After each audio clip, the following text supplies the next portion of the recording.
Hello, fellow travel lovers. It's your friendly neighborhood co host Cheryl coming a little early to let you know that this week's episode is part one of a two-parter of an interview that we have with Marissa. We had such a fun time recording with her that the conversation kept going. And once you hear about her trip, I'm sure you will understand why.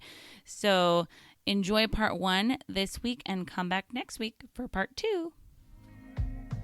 To India and Ireland, round Africa and back again. We don't really need to know just where we'll go.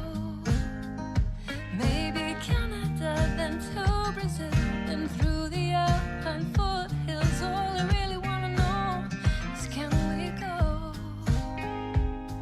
Oh baby, can we go? Round and around the globe. Welcome to Take Me With You, episode 143. I'm Ryan. And I'm Cheryl. We are two well-traveled people who want to go everywhere. But that's not going to happen. So instead, we'll travel vicariously by inviting a guest to share their unique travel stories with us. Today, we're talking to Marissa. Marissa is a hydraulic engineer in Fort Collins, Colorado. She enjoys hiking and camping, eating foods that she's never tried before, and forcing her friends to listen to her fun facts about local rivers. Welcome, Marissa. Thanks for having me. So, first things first, I need some fun facts about your local rivers. Yes. So one of the interesting things about the river that I live near now in Fort Collins is that we actually had really large wildfires in Colorado, and the river is used for drinking water for the city that I live in and other cities around here. And that can be problematic with wildfires because you get debris flows because they make the ground hydrophobic, so it repels all the water. And so an interesting fact about wildfire and rivers is that fires can cause just massive mudslides to happen when you get a lot of precipitation, which can make rivers not suitable for drinking. So that's my local river fact. I love that.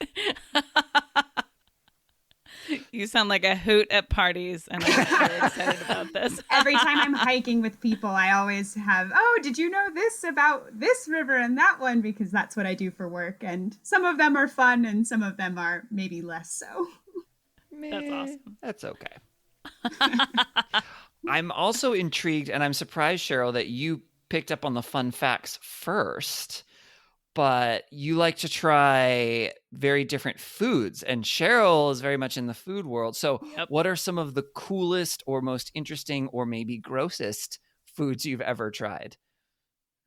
Ooh, that's a good question. I've eaten various forms of insects and arachnids. So nice. Everything from tarantulas to termites and crickets and so forth. But I have to say, I think one of the few things that I had where I was very sure I would never eat that again was I had a curry that I think was primarily made of intestine. And it turns out I'm not big on intestine. So that was probably the only thing where I got into it not knowing what I was eating and kind of left thinking, that'll probably be the last time I do that. Was it more of a texture or a flavor situation that made it rough? I think it was a little bit of both. Boy. The curry was almost black in color, and the intestine was very chewy. And I had just pointed out the thing that the person before me had and ended up eating that. So I didn't really know that I was eating intestine until I kind of looked at it and said, I think I know what body part that is, but I still don't know what animal it was from. But it was okay. The curry was fine. Intestine doesn't have a lot of flavor, but it does have a lot of texture. Yes, that is true. There is a large amount of surface area on intestine, and that's on purpose. I'm trying to think about times when like our culture is totally on board with knowing the body part. So far I thought of wings. I mean, I guess like a chicken breast. Yeah, there's times when everybody's cool with knowing what body part. But a lot of times I think people like just want to know like it's meat or things like that. So Yeah, I think we do a lot of work to separate the food that we're eating from the animal that it came from, and that's definitely not the case everywhere in the world. So, Yeah. Yeah, for sure. There are 3 questions that we like to ask all our guests just to get to know them a little bit better. And the first one, Marissa, is why do you travel? I think that I travel because I really like new things. So whether that's new experiences or people or food, as we discussed, I just get really excited every time that I encounter something that I haven't seen or done or eaten before. And I think the best way to do that is to travel because after a while you kind of get to know everything that's close to you. So traveling allows me to try things that I've never tried before. Would you say that you enjoy the new or that you get bored with the familiar? Or is it maybe a little bit of both? I think it's a little bit of both. I think that there's a lot of things that are also really nice about being in familiar and comfortable places. I don't think Mm, that I could travel all of the time and just Mm. only be in new places, meeting new people for the rest of my life. It is nice to have a home too, but I think that it's kind of the contrast between the two that maybe makes hmm. travel so fun. Is you have your space where you're comfortable and at home and the people that you know well. And then you get to go and meet people that are completely different and maybe you'll only know them for a couple hours and that's it. And the contrast of the two is kind of what I guess keeps life exciting. That's a good perspective. I hadn't thought about that before, but that's true. The new wouldn't probably feel as exciting if it was the normal. Yeah, I think that's kind of maybe the conclusion that I've come to over time. Mm. Yeah. What type of traveler are you? I would say that generally when I travel, I plan just enough so that I'm not anxious. So I like to have some sort of plan so that I'm not going into everything completely blind and that I don't um, feel like everything's out of control. But I like to be flexible with it when possible and to be open to things changing. So just enough planning that I can be sure to be safe, and that's kind of it. So, what does that look like for you? Because I think everybody has a different bar of like what they need to be planned to feel comfortable with it. So, like, do you need all of your lodging figured out, your transportation? What exactly does that look like? I think sometimes that depends a little bit on where I'm going. I really like to have the first night's lodging. If I'm showing up, say, in a different country, I like to not have to worry about it on the first day there. Plane flights are something I like to have at least a little bit in advance. Generally, how far in advance I plan with things is dependent on how expensive it would be if they didn't work out in the last minute. So there Mm, are a lot of countries where, if the lodging here is full, you walk down the street and oh look, a hostel for $4. That's fine. But there are also countries where you can end up on the street because you can't afford anything if the Mm, hotel happens to be full. And so kind of just based on the consequence. But generally I like to be able to stay in cities longer or shorter, so not having to plan lodging super far in advance. But obviously that's a much easier in places that are pretty affordable than some of the bigger, more expensive destinations.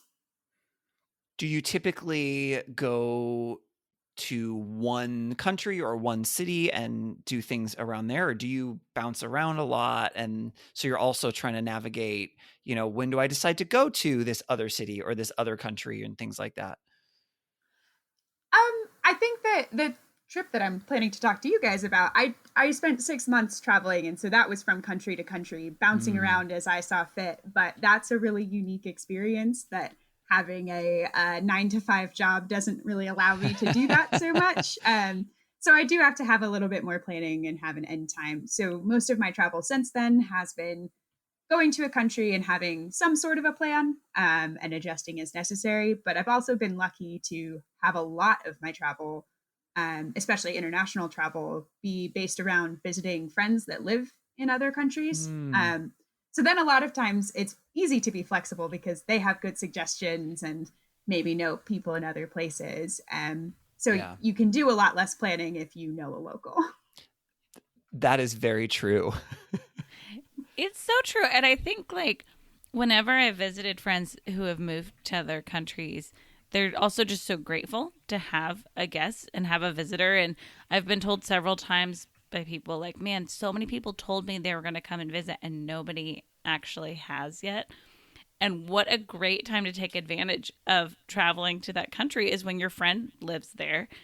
And so I feel like more people, if they're wanting to travel and save some money and have a great moment with their friend, like, people should take advantage of that more than they do.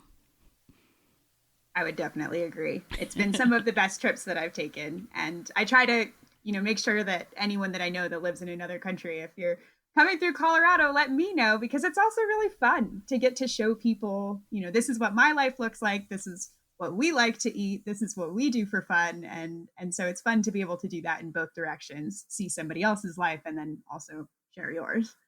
Yeah. What is your number one travel tip?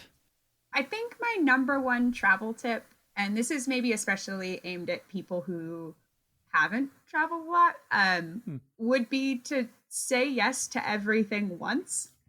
And obviously there are some limits on that. You could get into some bad situations, but there are a lot of things that maybe aren't on your plan or you don't know about. I mean, everything from food to meeting people on the street that tell you to, there's something to do. I think a lot of my best experiences traveling have come from things that I was hesitant to join in on because I didn't know exactly what I was getting into, that have ended up being just these kind of cherished moments of getting to either see somebody else's house or try a food that I never would have or go to a city that I didn't know anything about. And it just came because an opportunity presented itself and I said yes to it. So I think any time that you have something like that, just jumping in and saying yes, even if it's a little uncomfortable, can lead to some really interesting and really unique travel experiences. That's good. Yes, it is. I feel like that one would be easier for Cheryl than it would be for me. Mm-hmm. It has also led me to some things that were not my best experiences. So there's ups and downs with that. But I think that, obviously you have to use some common sense of what sorts of things are safe and or legal. But I think that it can be helpful as somebody who maybe tends a little bit in my normal life to being a little bit of an over planner and over organizer, to just kind of remind myself that that I should have my first impulse be to say yes to it. And then if I need to, I can kind of back down from that, but just to not immediately cut anything off just right off the bat because it's something that I am not expecting. Yeah, I think that's good, especially when you're in another country with another culture, with other languages, where there may be pieces that you're not going to understand, not because it's not safe or because you wouldn't enjoy it, but just because you don't have all the information. So exactly. I think that is really good. That's a good tip. I don't think we've had a tip like that before. Yeah, I think it's the tip that I would tell myself when I was younger and just starting out. And so that it would be my same thing to whoever else is starting. So. That's great. So then, Marissa, do you have any times when you didn't say yes to something, maybe earlier on, and you look back and you're like, I should have agreed to that thing or done it? There are a couple things. I'm trying to think of a specific example. I spent some time in Guatemala with Engineers Without Borders, and a couple times there was people dancing and I didn't know how to dance, and I'm a very bad dancer, and somebody said, oh, you should dance with us, and I said, no, I'll watch. And that's a very small one, but I think it would have probably been fun if I had danced, and I won't remember the fact that I tripped over my own feet or whatever, but I do remember sitting and watching when I could have been participating. And so that's a really small kind of low impact one, but I think just being a little bit less afraid to do things that I don't know how they'll turn out. Was just I can look back on that and say I probably should have just said yes. I probably should have danced, maybe looked like a fool, but probably had a good time. Yeah, that's a good example. So you kind of alluded to this a little bit already, but what is the trip that you're going to be telling us about today? Yeah, the trip that I am going to be talking about today is a solo trip around the world that I took right after I graduated from college. And I took 6 months and traveled by myself to a bunch of different countries and had a great time. That's so cool. I think we're both, Cheryl and I, are incredibly jealous and envious right now. Yes.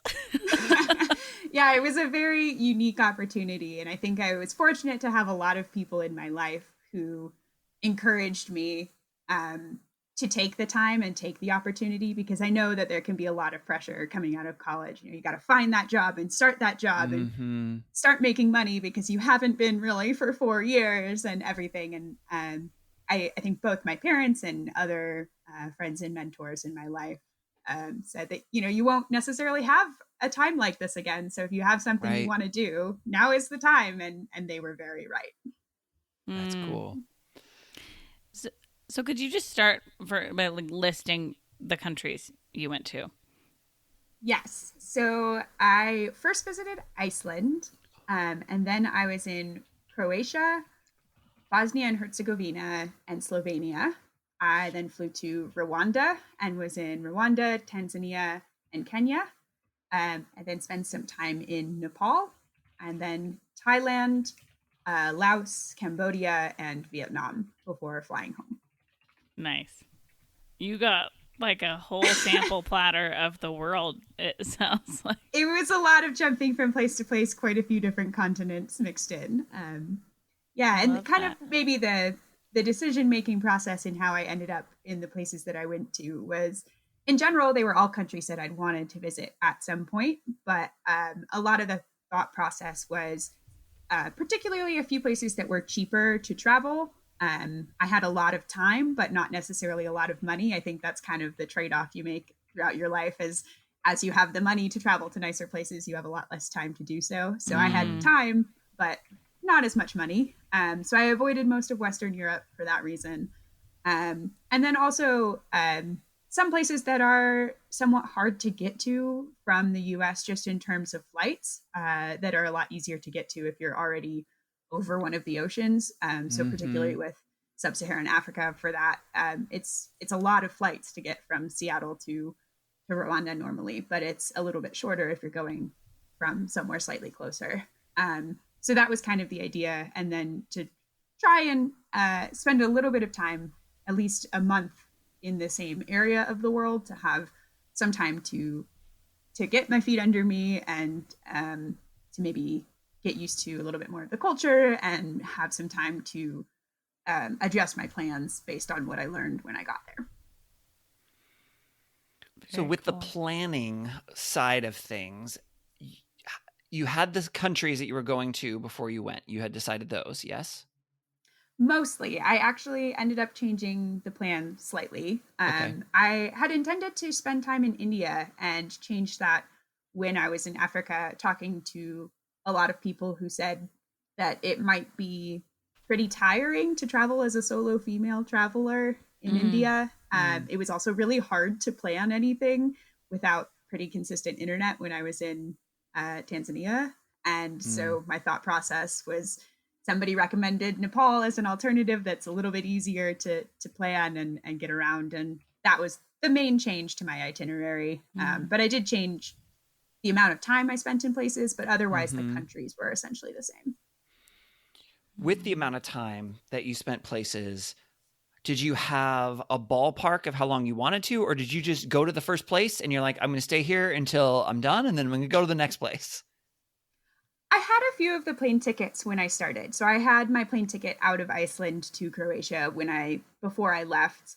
So that one had a pretty defined end and beginning. And then a lot of times too, I had pretty limited visas. So a lot of these were just the really base tourist visa. So for a lot of places, that's 30 days. Sometimes it's even shorter. I only had a 7-day visa in Tanzania, so that limited how long I could be there. And I had some kind of milestones, and then also some of the things were seasonal. That just I didn't really want to be in Southeast Asia in the monsoon season, and I was hoping to go trekking when I was in Nepal, and there's a pretty limited season when that's accessible. So there were a few milestones that I wanted to hit that usually involved moving continents or moving regions of the world. But within the country, a lot of things were much more flexible, or within maybe a set of countries that were bordering. And then you mentioned that Tanzania, the visa was only 7 days. Was that the shortest time that you were in a place? I think that was the shortest. I was in Kenya for probably the same amount of time. Both Tanzania and Kenya were fairly quick trips for me. I think that they're both countries I would like to go back to. But I ended up, when I visited Rwanda first, I kind of fell in love with Rwanda and spent a ton of time in this country that is, I don't know, maybe a tenth the size of Tanzania. It's not a large country. And I pretty much ended up in every corner of it and absolutely adored it. And so I think that kind of ended up maybe shortening the other parts of my trip just because of how much time I ended up spending there, which I don't regret. I loved Rwanda and would recommend it to anybody else to travel as well. But I think that both Tanzania and Kenya being much larger countries, you need a bit more time if you want to go and see some things that are further away, or sometimes maybe just better planning than what I had at the time. Well, I think we'll get to probably all the countries, but just because you just mentioned Rwanda, what was it that captivated you about Rwanda so much?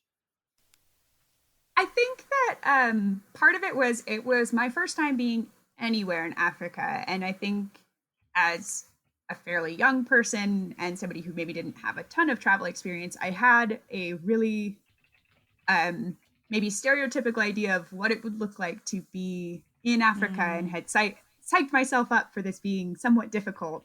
And then when I arrived in Kigali, everybody told me, "Oh, Rwanda is the Switzerland of Africa," and it was so correct that it's very clean, it's easy to get around. I remember taking one of the buses someplace, and our bus was supposed to leave at say 6:30, and at 6:32 some woman on the bus was yelling at the bus driver saying, "We were supposed to be out of here 2 minutes ago." And I was thinking, public transit doesn't work that well in my city.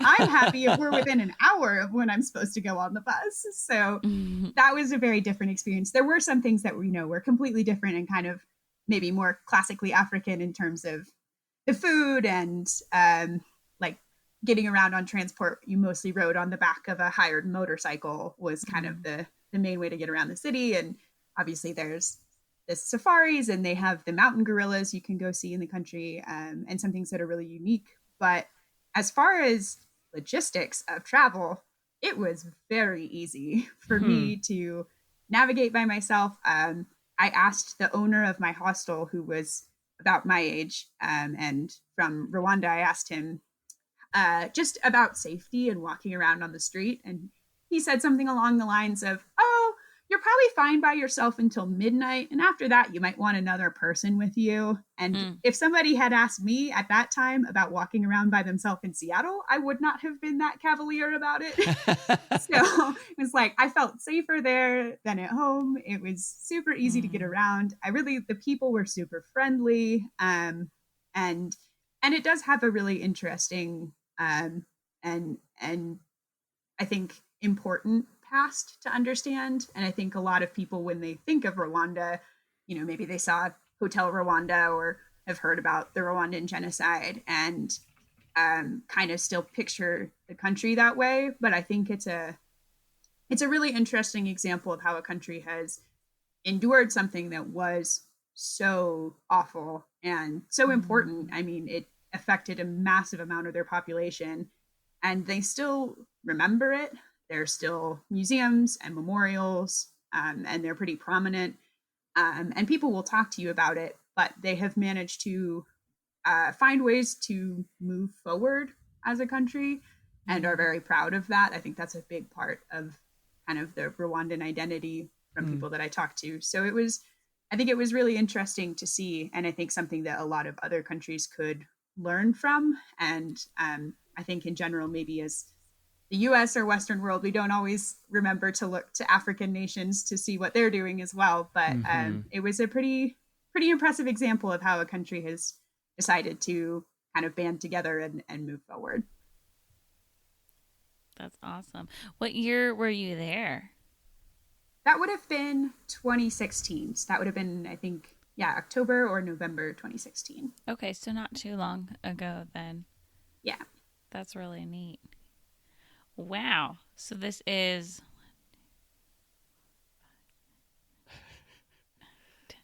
12 countries? Yes. 12 I think so. It's been a while since I've counted as well. Wow. We want to hear about all of them. And obviously you can't tell us like every day of this 6-month trip, but if you wouldn't mind just kind of diving in and giving us maybe the highlights or what's most memorable about each of these countries, we would love to hear it. Yeah. I'll start at the beginning then with Iceland. I actually, when I went to Iceland, I traveled with a friend from college. And so she was there for the first 2 weeks of this trip. And then she returned home and I continued on. And kind of the funny part about beginning this is that, prepping for a 6-month trip, you have a lot of things that you're thinking about and kind of, oh, I don't know if I can do this. What was I thinking when I decided to do this? And I was like, oh, what if they lose my bag? And of course, that happened to me on my very first flight. No. I show up in Reykjavik. My bag stayed in Seattle. It was almost kind of nice because that was the worst case, or maybe not the worst case, but the scenario that's always in your mind as, oh, what if this happens? And then my very first flight of a 6-month trip, I show up and none of my camping gear came with me. And so I had to run around a city I was unfamiliar with in the dark and the rain, trying to rent a bunch of camping gear on the first night I was there and buy some camping food. And luckily I had a friend who also could kind of supply some of the things that I was missing. But it was a very stressful way to start, but also somewhat nice because after doing that, the reason why I needed all the camping gear was we were taking a 4-day backpacking trip called the Laugavegur Trail, which is you get dropped off at one end and picked up at the other. And it's 4 days through this really amazing volcanic region. And to kind of have this period of really high stress at the beginning and then just be away from everything in this beautiful landscape for 4 days was enough to kind of make me think, if I can handle that, I'm going to be okay. And we made it past that first hurdle, and I think I'm going to be able to do this. So that was a nice, honestly, maybe not the worst beginning to a long trip. Yeah. That's such a good point, because I think sometimes when you go through things like that, you're like, oh, okay, I'm fine. And like, I already handled that, so we're good. Mm-hmm. Exactly. Yeah. Iceland was really beautiful. It's just naturally stunning, a lot of geothermal activity, and I'm sure that you've had people on this podcast talk about it before because it's absolutely phenomenal.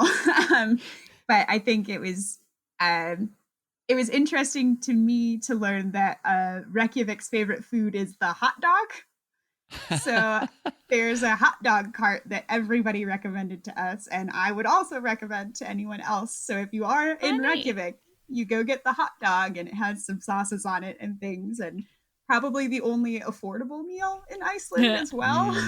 Yeah, things are definitely not cheap in Iceland. It's funny that you mentioned that and about it being on our podcast, because this week, the week that we're recording, is actually we just released an episode of highlights from Iceland from the podcast. So yes, and it is amazing. And as I don't remember what the word was, hydrologic engineer, is that what it was?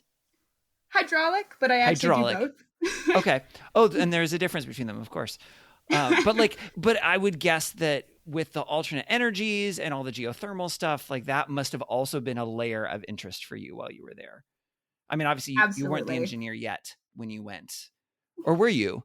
Because you had just finished college. I had just finished college. So I had a degree, but I had only been working in the field as an intern. Okay. But yeah, most of my work focuses around rivers. And a lot of that is about how rivers shape landscape. And that is really, really visible in Iceland. It's a landscape with a lot of change. It's a very dramatic landscape. And so to see the waterfalls and the glaciers just, carving out these mountains. And there's very cool deltas, so these big wide areas that these rivers braid across that we walked over when we were hiking. And it was just fun. It did, now that you mention it, it felt like seeing a lot of my classes in real life. It's like, I learned about this and now I'm walking across it, which was very fun. You got your river fun facts. That's great. I did. I love it. Okay, so then came Croatia. Yes. Yeah, I had Croatia recommended to me by a lot of people. I think it's kind of had a bit of a tourism spike over the past decade or so, as it's come a little bit more into at least the American eye. And I can see why. It was beautiful. I loved being on the coast, and there was a lot of ruins and then the Adriatic, and you could head out to these little islands. I went to the island of Split, and you get there by ferry, and it had harbors full of these old sailing ships with the really tall 3-sail masts that looked like they were something out of a pirate movie. And you could walk through castles that were hundreds of years old, and the food was great and the people were friendly. I think the one thing that I was maybe didn't appreciate as much as I should was, as I learned to say Dubrovnik, which is, I guess, spelled Dubrovnik, how most people say it, but I was corrected on my pronunciation. It is a really cool city. When I was there, it happened to be kind of at the height of the Game of Thrones excitement. So everything in the city was Game of Thrones tour, Game of Thrones dinner, come, take a picture with a dragon in our restaurant. And I was not on the same hype train there. So I think that that may have died down a little bit since I was there. But there are a lot of other really cool coastal cities as well. Although I think that one gets most of the international attention, at least. Were you mostly on the coast, or did you go inland at all? I spent a little while in Zagreb. I actually went back and forth. I kind of ended up going in a big circle, so I ended up there again. And I have to say, the one thing that I would definitely recommend to anyone in Zagreb is they have this amazing museum called the Museum of Broken Relationships. And it has all of these artifacts that people have sent in that represent some sort of relationship that ended. So I've heard of marriage this. Or a friendship. It's phenomenal. It's such a funny idea, but they have, a single shoe and then a description of the relationship and the person's importance of that shoe to their relationship, and how Cinderella lost it. Yeah, we all know. Exactly. Yeah. But yeah, I guess it started in Zagreb. It traveled around the world to all these different places and is back there now. And Zagreb's a little gray and rainy in October, which was when I was there, and so it was a really good rainy day activity. But I love a good interesting museum. I mean, art is beautiful and fun, but that was something that was a really unique take on a museum. Yeah. I think someone must have mentioned it on our podcast before, Cheryl, because it sounds vaguely familiar to me too, but I don't think it was in Croatia. Maybe it was when it was touring, like you're describing, Marissa. I saw it featured on, maybe it was America's Next Top Model. I don't remember. Some reality show. Yeah, you definitely saw it on ANTM. I know, Ryan. So, but it makes more sense to me than if it toured, because I don't think I heard about it in that city. But that's so fun if that's like the hometown of the Broken Relationships Museum. Yeah. That sounds perfect for a rainy day. Yeah. Now, you mentioned that you did one big loop, and I'm fairly familiar with the geography of that area. So when you say you did a loop, was that loop through Bosnia and Herzegovina and some of those other countries? Because Dubrovnik is like way down south in this really narrow slice of Croatia. And otherwise, that's a really small loop.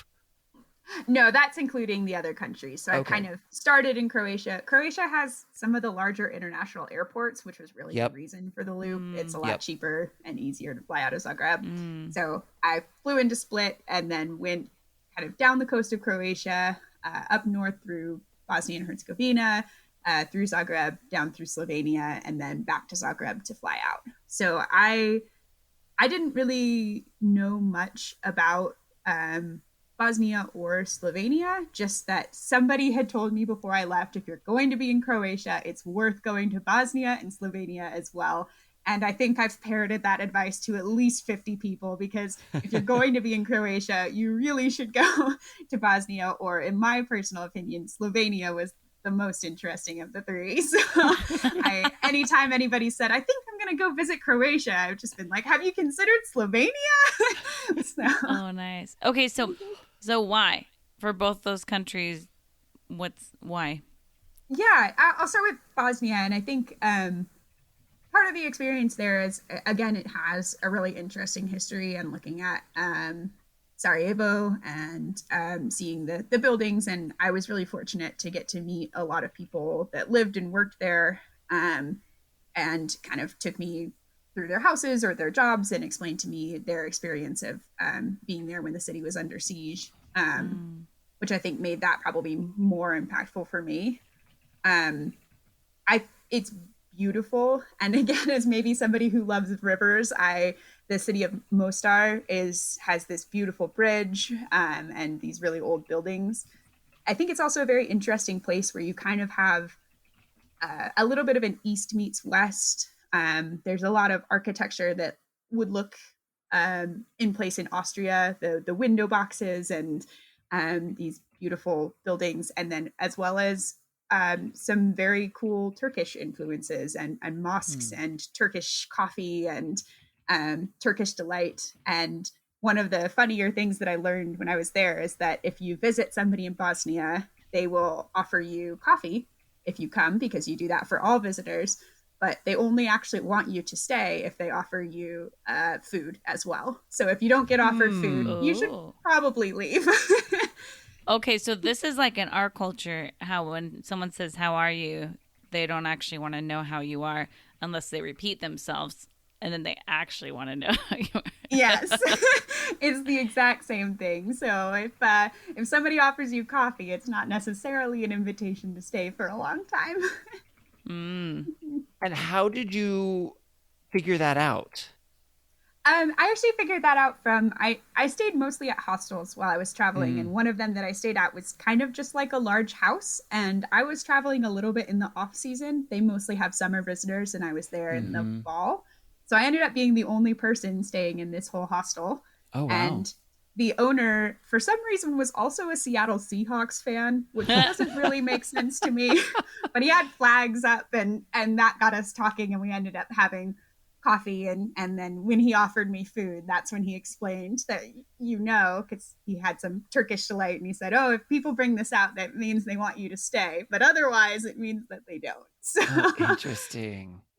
I love those cultural things. And when people like cue you in to that, Yep. that's awesome. It was good to know. Yeah. But why Slovenia? We didn't get to that yet. Yes, Slovenia, I absolutely fell in love with, because I think that it's just this kind of amazing tiny country that has the best of all the countries around it. That you have the Julian Alps in the north, that are amazingly accessible from the national park near Lake Bohine. You have the coast in the south, which looks kind of very similar to the coast in Croatia, but it's just a lot less busy. There's a lot less tourists. You have the food there from Italy. You have the cappuccinos and pizzas and all these seafood pastas. And so you get that in the center of the country. You have just amazing systems of caves in karst rock formation there that you can go through. And you kind of have the like more Slavic influence, the Austrian influence, the Italian influence, all of this mixed into a country where I think partially because there aren't that many tourists there, a lot of people were really actually happy to have people visit and to talk to them, which I don't think you get as much in places that are really popular tourist destinations. And I really enjoyed that. Also, Slovenia, most Slovenian cities have their own cake. It's like the cake of the city. And I think that should be a worldwide tradition. Wait, okay. Yeah. You need to know Ryan's favorite country is Slovenia, and he's talked about Slovenia so much, and I have never heard about these cakes, Ryan. Kremšnita.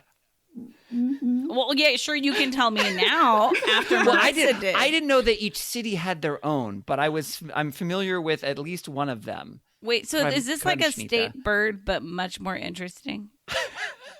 I think so. I think that, it varies a little bit region by region, but when I was there, I actually had kind of a distant friend of a friend that had a farm in the Bela Krajina region, which is really just like a farm region on the border with Croatia. And I went and stayed on her sheep farm for a few days and helped pull some sugar beets and met all of her family. That she was the only one really that spoke English. And that region has a lot of wineries and then a lot of chestnuts as well. So all of their desserts are chestnut based. And evidently it's a tradition when the chestnut harvest comes in that you put chestnuts over a fire and you drink what they call new wine, which is just the wine that has not yet fully fermented. So it's like somewhere between wine and juice. And so I happened to be there at the time of the chestnut. So I got to participate in that, which was very fun because I did that with her family and I could not communicate with anyone. But they were the ones that told me about the dessert tradition. So I got to eat their cake and they told me what to look for in Ljubljana. There's a torta Ljubljana, which is Ljubljana's cake, and then Kremšnita to the north. So. Nice. Oh, that's fantastic. Yeah, we could add that tradition. I'd be good with that. Yeah. I would be okay with that. Yeah. If they're desserts, I'm on board with that. Definitely on board with that. Oh, cool. Oh man. And then we move continents. Yes. So Rwanda and then Tanzania. Yeah. I think I maybe covered Rwanda a little bit, but just some of the interesting things there is that it borders a lake on one side. This is another, unfortunately, water fun fact, but I'm going to say it anyway, which is that lake has carbon dioxide building up in the bottom. And so it's constantly at risk if they have an earthquake or something of just belching out carbon dioxide, which could be really deadly. So they're trying to figure out a way to save it, but it's basically just a kind of a ticking time bomb. So that's actually a problem with a few lakes that happened in Cameroon, I think a few years ago. But... Wait, hold on. Sorry. What? So there's carbon dioxide building up, like in the like the sediment in the bottom, or like where is it building up, and why is it building up? It builds up because of the way the rocks break down. It's again kind of a limestone rock that creates a bubble, and then because it's pretty consistently hot in Rwanda, the lake doesn't really mix as much as it would if you had seasons, would cause turnover of water as it goes from hot to cool, and you get these kind of recirculation. Instead, it doesn't really mix, so you have this like super carbon dioxide heavy water at the bottom. But if the lake were to be mixed suddenly, like from an earthquake, that carbon dioxide would come out, but it's heavier than oxygen, and so people would not be able to breathe near the lake. So the carbon dioxide is coming from like the limestone, right? Like from like calcium carbonate or something like that, coming in, but it's dissolved in the water. But I'm assuming that it's more dense than the fresh water that's the rest of the lake, and that's why it stays down at the bottom. So it's super concentrated in the water. So it's actually above the concentration it would normally be, which is why if that Oh, water came to the top, it would come out of so the like water. like a super saturated solution. Yeah. And the only reason for Ah, that is that obviously the bottom of a lake is under really high pressure. yes. So yeah, which makes it really dangerous. But it's Whoa. people there are aware of it, but it can't really stop you from using the lake. I mean, I took a ferry across the lake. The chances of it happening are not really high, but it is an interesting reality to live next to for sure. Wow. And the lake is big enough and there's enough carbon dioxide dissolved that it would have a thick enough layer to basically suffocate those that breathe oxygen. Yes, it's Lake Kivu, which is it's the entire western border of the country. Wow. So it's like a giant soda. Pretty much, yeah. Kind of like that. So Wow. I did not know that was a thing at all. Me neither. And I'm super interested and I'm going to have to do more research on that. beautiful, dangerous, both at the same time. So Wow. Interesting. Well, that is a fun fact. I think that's a very fun fact. So then you moved on to Tanzania and you were saying it's bigger and you were there for less time. So which area of Tanzania were you able to go to? I was really only in the north, and so my dad actually came and met me for this part of the trip Cool. for a short period in Rwanda, and then we went out to Tanzania, and we actually went on a safari together, which was very fun. And so we were in the Serengeti National Park, and then stayed for a little bit in Arusha, which is kind of near Kilimanjaro. So I was really only in the very north of the country. Cool. And that was a very interesting experience after having traveled by myself and taken a lot of buses and slept in kind of sketchy hostels. And then the safari was absolutely amazing from a wildlife perspective, but it was also very interesting to see that just like it seems like you step out of the culture entirely, that you have somebody drives your van, but you stay in hotels that people that live there generally can't afford, in parks that a lot of the people that live there either work at or can't afford to go to.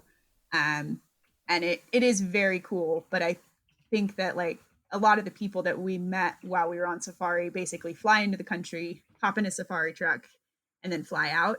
And as cool as the safari is, and as amazing as it is to see zebras and elephants and giraffes just right outside your window, I do think that it made me maybe a little bit sad just to see that that in a lot of people's eyes, like that was all Tanzania had to offer, which I definitely don't think was true. I enjoyed the time that I spent in cities and trying to figure out where our bus was going and sitting in the back of a bus with chickens and a goat. Those are actually probably my better memories from that. That safari was amazing, and I'm really glad I got that experience. But the story that I tell when I talk about Tanzania, it's sitting in a bus with chickens pecking at my feet because they got out of a box in the trunk. So.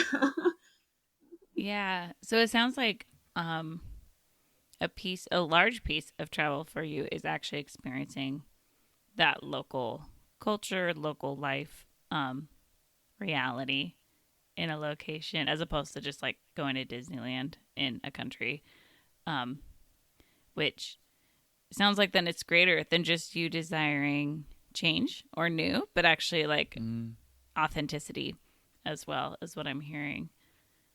Yeah, I would say that that's really accurate. And I think that sometimes it's maybe putting myself there too, that, living in the US, obviously we have beautiful national parks and really cool cities. But anytime I've met somebody who was like, oh, I traveled the US, I was in New York for 2 days and LA for 2 days, it just makes me feel like, oh man, you've seen so little of what's there. And just that if somebody were to say that they understood the US after they spent 2 days in LA and 2 days in New York, that I think everybody that lives in the US would feel like that was inadequate. And I know that you're never going to understand a country as just a visitor. And especially I was only in Tanzania for less than a week. but just I think that it part of, going and being a visitor and therefore kind of a guest in a place is also trying to do my best to feel like I'm actually understanding the place that I'm going, and I'm not going and telling other people, oh, I know what Tanzania is like. It's really fancy hotels and air conditioned cars and things like that, when for the vast majority of people that live there, that's really not what it looks like. It's a very good point. Which is not to say that you shouldn't go on safari. Obviously it's a really big industry there. It supports a lot of people's jobs, as well as being just an absolutely phenomenal experience. It's very cool. I just think that in general, my personal philosophy is like, for everything that you do that is a really cool experience that's aimed at people that are not from the country, it's nice to balance that with a little bit of understanding the kind of location that you're stepping into. I love that. And then you hop the border to Kenya. Yes. And did your dad head out at that point, or how long did he stay with you? So he left at that point. We took a bus. He flew out of Nairobi, so we took the bus to Nairobi together. And it actually, my dad got very freaked out because when we got on the bus, I had already booked a hotel in Nairobi for myself for that night. And we met this very nice Kenyan couple on the bus who asked me where I was staying, and I showed them on a map, and they said, "You're staying in River Road? Oh no, you shouldn't stay in River Road." But it was the closest hotel to the bus, and I was getting in late at night, which is why I had booked it, and I was planning to leave again fairly early.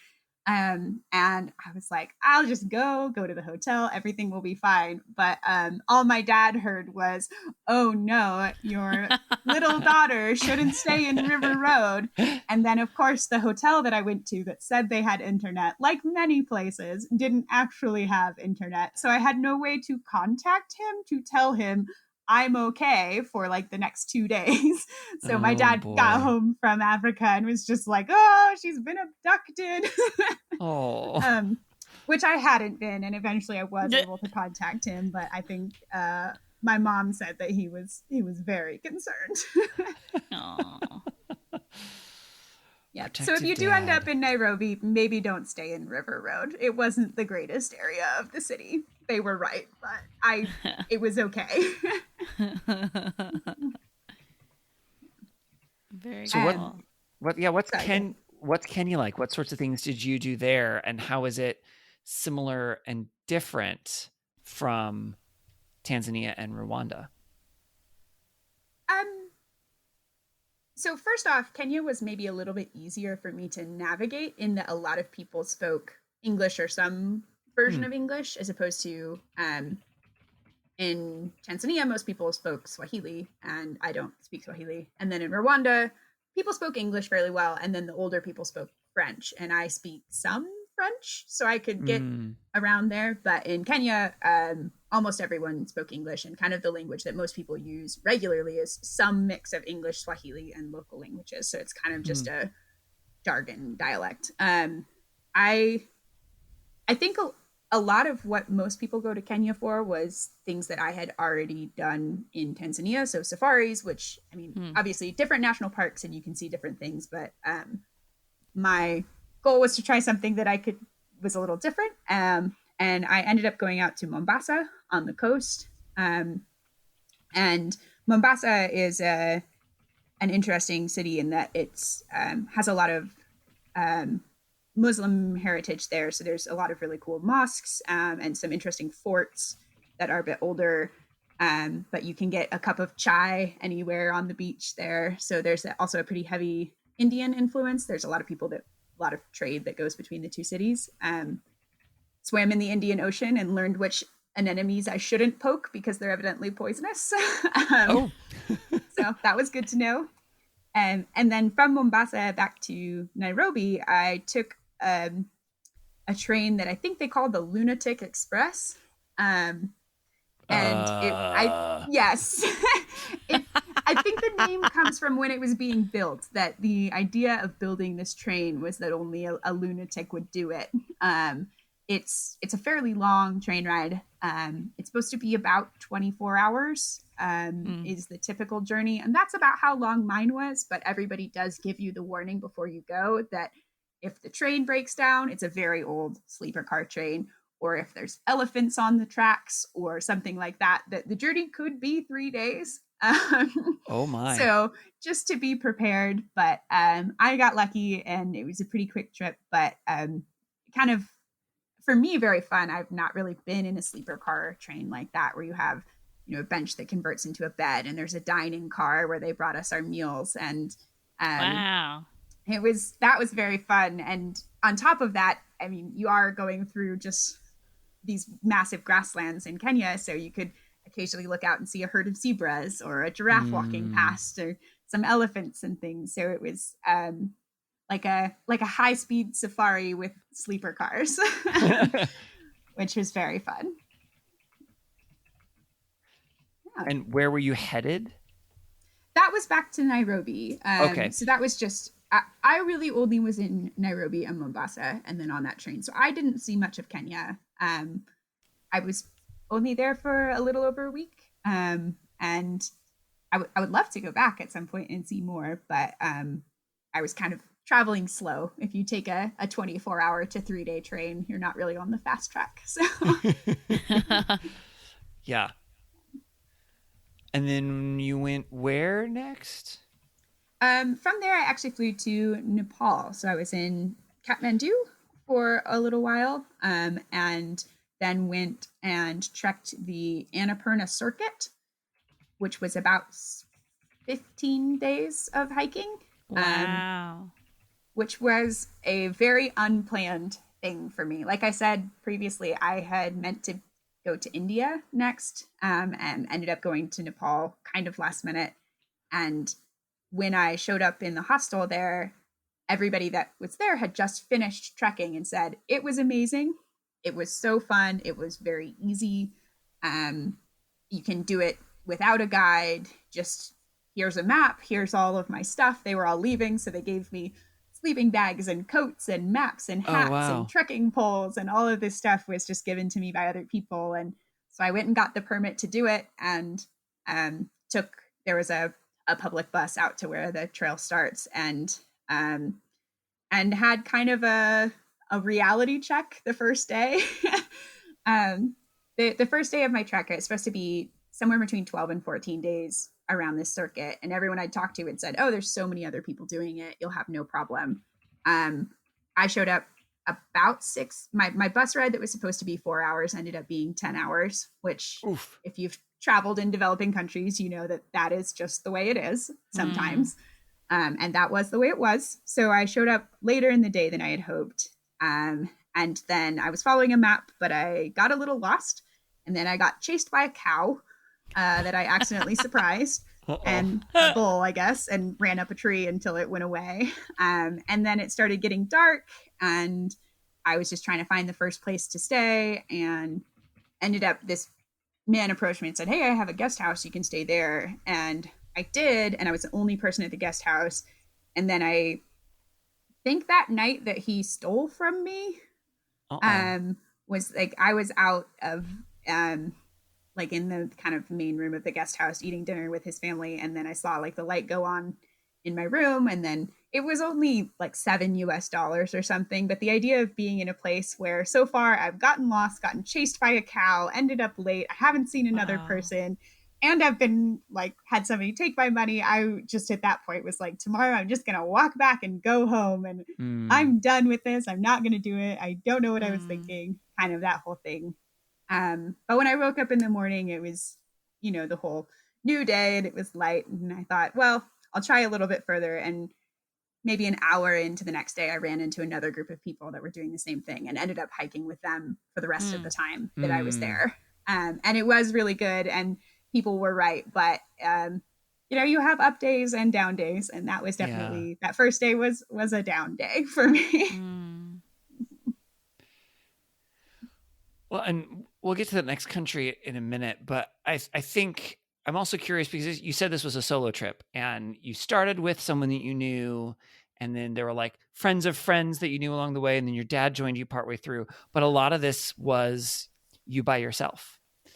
What what was, and now we're, a good portion of the way through the trip, and you mentioned a down day. And I know that sometimes, the excitement of something can get you enough energy to get through something. And then you get deep enough into something and those things start to wear on you. So what was sort of the emotional experience of the trip for you? That is a good question. I think that one of maybe the important things about the emotional experience for me was that I did keep a little journal while I was traveling, which I'm not a journaler and I cannot do it in my everyday life. I have tried, just make it like 3 days, but that was really helpful for the days where I had experiences like that day where I could just write about feeling scared and stressed and tired and I want to go home. And it's helpful to be able to look back on that. And then, that's kind of the same way I felt the first day in Iceland. I was scared and stressed and wanted to go home. And to be able to see that those feelings pass and to be able to kind of release those, because that is the thing about traveling solo is like a lot of the time you don't have people to talk to about your experiences. You do obviously spend a lot of time around people if you're staying in hostels and occasionally traveling in groups. But there are some experiences that you just kind of have to process by yourself, which is a little different. And I think that the thing that surprised me most about traveling solo in terms of difficulty was I thought the problem would be that I was feeling lonely when I traveled. And I found that I actually had a much harder time. I guess maybe it's a different facet of loneliness, but saying goodbye to people repeatedly, because being by myself when I showed up in a new hostel or a new place or was on a bus by myself, I really had an incentive and a desire to meet everybody else that was there, which meant that I made friends from all across the world. And I had some of these like really intense and life-changing experiences with people that I'd only known for 6 to 48 hours. And sometimes would travel with those people for a few days or sometimes just one day. But it was constantly meeting people, making friends, really enjoying spending time with them, having these really intense experiences, and then kind of saying goodbye for a lot of people, knowing that I would never see them again. Some people I didn't even have contact info for. A few people, I see on Facebook or Instagram or whatever, but I haven't seen in person since then. And I think that's something that I didn't anticipate, just how emotionally taxing it is to repeatedly make and then lose friends, just kind of on a almost daily basis. Yeah, I definitely don't hear people talk about that component very often. I think it's something that you maybe don't think about if you're traveling with another person, or maybe if you're traveling for a shorter time. I think, if you only have 2 weeks, you can go and do everything by yourself for 2 weeks and be totally fine. But I would be really surprised to find any person that would be totally fine doing everything by themselves for 6 months. You just need a lot of support and you want to meet people too. So I think that is something that solo travel is very fun, for the idea that you get to do whatever you want. You can choose where you want to go and how fast you want to move. And if you love a place, you can just stay, or if you're tired, you can just sleep. But it also does mean that if you want to do things with other people, you have to put in the effort to meet those people. Yeah. Also, traveling is hard. And I mean, just like language barriers and finding the sign for the place and figuring out the money for the thing, and being with other people means you can have the moment where you're like, I'm weak right now and I need you to do the work and figure this out. Like, you can take turns being the one who handles it. But when you're on your own, you have to be the one that handles it all the time. And that can be wearing, I think, as well. That's definitely true. And I think I was really fortunate to have my dad meet me about halfway through the trip, because as much fun as it was to be in Rwanda, it is still a lot harder than traveling in places where everybody speaks your language and where prices are written on the things at the market. It's just, if you want to buy food, that's a conversation. And it was nice for me, especially because my dad had previously, before I was born, lived in the Congo for a little while. And so he was pretty comfortable with, bartering for food at a market and bartering for taxis to get to a different place. It's just a lot of, I guess, something that was maybe a little stressful for me. I could just kind of step back and let him do that for a little while. But for most of the time, that was just me doing it. That's a lot of mental energy. Mm-hmm. Yeah, and I think the benefit that I had was that I was moving slow. I think that if I had been slow on a relative term, I moved cities about every other day throughout the trip. Some of them I stayed in longer, but most of them I was in for 1 to 2 nights. But if I was tired, I could spend a day where, sometimes I just took a book to a public park and got a snack and sat and ate a snack and read a book in a park. And, it's hard to maybe fight off feelings of guilt of being like, oh, I'm in Cambodia. What am I doing reading a book in a park? But at the same time, you also do kind of just get to sit back and see things too. It was fun to watch the older women doing their exercises in the park and all of the people driving their motorcycles while carrying twin mattresses and all of that stuff that you just get to sit back and see. So I think that an important part of, if you are traveling by yourself, and a learning curve for me, was reminding yourself that you can take breaks and that's okay. And you're not wasting your time by resting or doing something that's, not on the top 10 things to do in Cambodia list, that you can also just do anything and that's okay. That's so true. I think that's something we've kind of explored on this podcast before, is talking about resting while on a trip.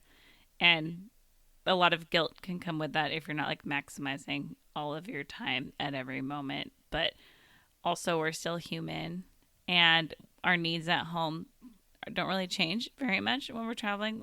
Your needs are still your needs. And I've also heard the advice even of go be yourself in that place. So go live your life in that place, which means part of it might be bringing a book to a park, because if you would do that at home, just go do that in this other place. And then, like you said, you get the opportunity to notice the differences and then also still feel that familiar comfort that comes with doing something that's in your normal life too.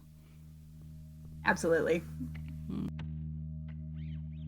Can we get a sailboat chasing down the sunset as we float round and round the globe? Salty air and balmy nights, guided only by the lights above, and light little love. Although